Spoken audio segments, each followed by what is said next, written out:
मित्रांनो, मुंबई रेस कोर्सचा विकास लवकरच होणार आहे। काही लोक मुंबईकरांना भडकवण्याचे काम करत आहेत। सत्य काय आहे हे तुम्हाला समजले पाहिजे। आदित्य ठाकरे यांनी Mahalaxmi race course public park प्लॅनला एक लँड ग्रॅब म्हटलं आहे।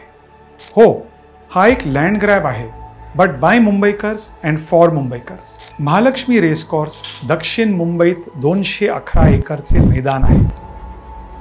गेल्या 11 वर्षापासून या मैदानाची बीएमसीने लीज रिन्यू केली नाही। 2013 साली उद्धव ठाकरेजी यांनी रेस कोर्ससाठी एक मोठा प्लॅन जाहीर केला होता। त्यावर त्यांना एक थीम पार्क बनवायचे होते। रविवार को उद्धव ठाकरे ने मुख्यमंत्री पृथ्वीराज चौहान से मुलाकात की और यहां थीम पार्क बनाने का प्रस्ताव दिया।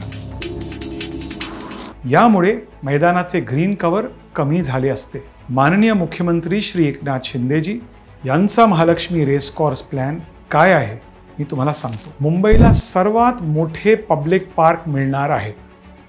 नंबर 1, मुंबईच्या जनतेला 120 एकर हिरवेगार उद्यान मिळणार आहे। नंबर 2, लेकरांसाठी बाग, वॉकिंग ट्रॅक्स आणि इंटरनॅशनल लेवलच्या सुविधा देण्यात येणार आहे। नंबर 3, कोस्टल रोडला लागून बनणाऱ्या पब्लिक पार्क सोबत मुंबईकरांना जवळपास 300 एकर सलग ग्रीन कव्हरची गॅरंटी मुख्यमंत्री देत आहे। रेस कोर्स क्लबच्या मेंबरना आदित्य म्हणतात, लीज रिन्यू करा, रेसेस चालू राहू द्या। मराठी न्यूज चॅनलला आदित्य म्हणतात, रेस कोर्सला मुंबईचा बाहेर न्या, मुंबईकरांना ही जागा परत करा। ही कसली दुटप्पी भूमिका आहे।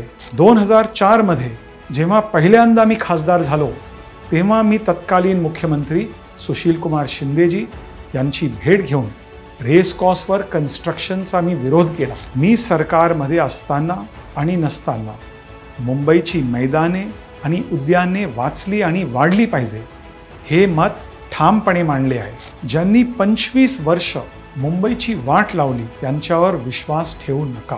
एकनाथ शिंदेजी जे बोलतात ते करून दाखवतात। ज्यांच्याकडे बदल घडवण्यासाठी संधी होती त्यांनी मुंबईला फक्त खड्डे दिले। आज तेच लोक रेस कोर्स पीपल्स पार्कचा विरोध करत आहेत। मुख्यमंत्र्यांचा प्लॅन नीट वाचा आणि आपल्या मौल्यवान सूचना कृपया मला पाठवा। ह्या विषयावर तुमची मतं जाणून घेण्यासाठी मी उत्सुक आहे। जय हिंद, जय महाराष्ट्र।